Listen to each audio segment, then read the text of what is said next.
Hello Aquarius, Sun, Moon, Rising, and Venus signs. Kamusta kayo? Sana po ay nasa mabuti kayong kalagayan. Welcome back po sa Star Tarot. Kung bago kayo rito, welcome din kayo. Thank you sa inyong support. I truly appreciate it. God bless you all.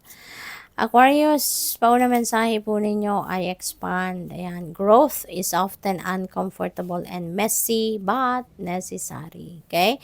So, maaaring sa ngayon, may mga opportunities ang iba sa inyo, Aquarius, for you to grow. There are situations siguro dito na merong mangyayari dito na may mga oportunidad para kayo ay mag-expand, para kayo ay mag-thrive, no? Talagang papunta kayo sa progress, maaaring papunta kayo sa pag-asenso na, no? Maaaring may mga pagkakataon ng ganon sa ngayon. We have new horizons. Ayan, sa old ways won't open new doors. Kaya paalala ito sa inyo na buksan ninyo ang inyong sarili para sa pagbabago, no? Maybe it's about time na para alisin nyo na sa sarili ninyo, sa buhay ninyo, yung mga old patterns, sa mga old ways na yan because it will just hold back, no? Sa inyo para kayo ay mag-asenso. Okay? What else? We have outer space, take time to heal, grow, and expand. Alam mo, Aquarius, maraming energies, na maraming opportunities na bumabalot sa buhay ninyo sa ngayon para kayo ay mag-heal, para mag-heal ang inyong sitwasyon, para maging mas maayos ang inyong sitwasyon, mas maayos ang inyong perspective, mas maganda, no, ang mga tingin ninyo sa buhay sa ngayon. And that is maybe yan ang pagmumulan ng inyong pag-grow. Maaring yan ang pagmumulan, pagbabago ng takbo ng isip ninyo, pagbabago ng inyong mga paniniwala. Maaring yan ang magiging susi para kayo ay mag-grow na, para kayo ay mag-thrive, para kayo ay umasenso na, no? What else? We have light. Without the dark, we'd never see the stars. That's very true, diba? Kung walang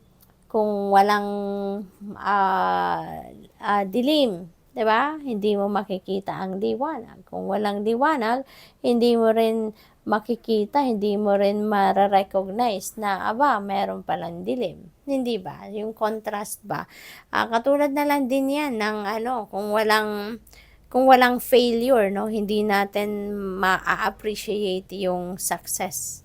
Kung hindi rin tayo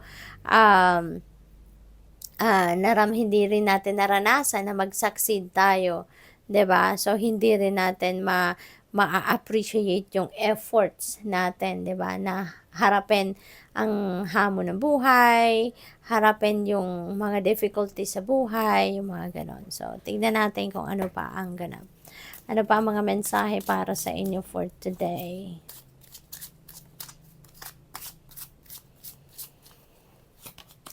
We have false person, mag-iingat kayo sa ngayon. Okay? Be careful with whom you deal with or be careful with what you share with other people. Okay? Kasi maaaring merong mga tao dito na ang tawag dito, paasa, 'di ba? Merong mga tao dito na manloloko. Maaaring may mga tao dito sa paligid ninyo na maganda ang pakikipag-usap pero yan pala ay scammer, mambubudol, no? So, you never know kung sino ngayon na mapagkakatiwalaan ninyo at hindi. Kaya napakahalaga na maging vigilant kayo, mahalaga na hindi kayo nagtitiwala agad-agad, no? Huwag ninyong ibibigay agad yung tiwala ninyo sa tao, lalo-lalo na kung yan ay bagong kakilala nyo lang, no? Or bagong kausap lang, maraming nambubudol sa ngayon. Meron din ditong baka taong sinungaling, no? Kaya mag-iingat kayo. Huwag kayo, use your judgment and discernment on every situation at mahalagang lagi kayong makikinig sa inyong intuition dahil yung intuition ninyo laging magsisend yan sa iyo ng signal kung merong something wrong or something off doon sa taong kausap ninyo. Okay? Huwag kayong basta-bastang maniniwala or huwag kayong basta-bastang susunod, no, sa mga tao. May kwento ko lang, nung isang araw lang, merong nabudol dito, no, sa amin, na nabudol siya, na yung parang nakuhanan siya ng pera, 'di ba? Isang malaking halaga ng pera kasi nadala siya sa sales stock, no? Nadala sa sales stock, yung pala budol. So nabudol-budol siya. Kaya mag-iingat kayo. We have great fortune. Ayan, ang swerte, no? Malaki ang swerte na ng babalot sa inyo sa ngayon, kaya mas lalong paigtingin ninyong inyong pag-iingat, 'di ba? Kasi 'di ba, lalong-lalo na kung may mga, kung masyado kayong mabait, hindi ba, naku, baka yun ang mga nilalapitan talaga ng mga mambibiktima. Kaya huwag kayong masyadong magtitiwala talaga, no? Huwag kayong madadala sa mga sa mga mapalabok na pananalita. I-confirm ninyo muna.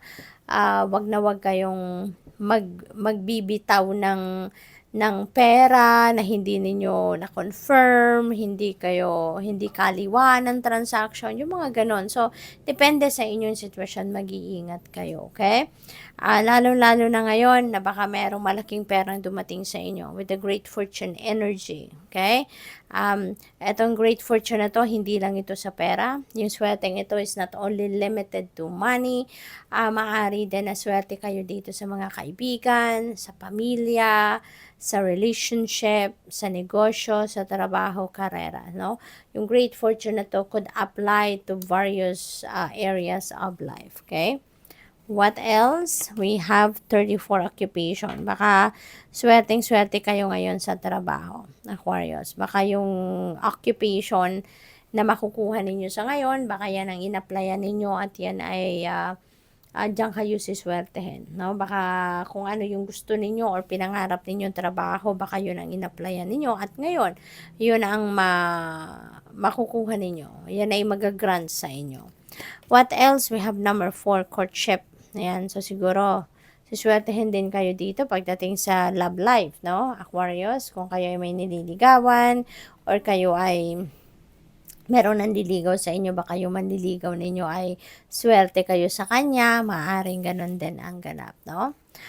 What else? We have main female. Baka kayo ito, no?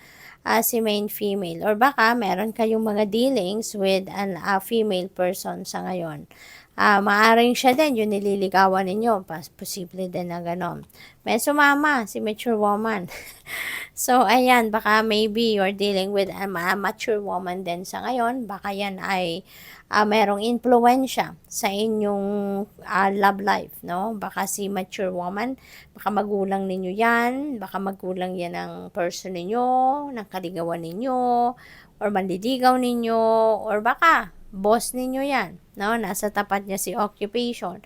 So, baka boss ninyo yan si mature woman. So, baka meron mga importanteng pag-uusap na magaganap between you and your boss. Maaring ganon. So, good luck. Thank you for watching. Love and light. Namaste.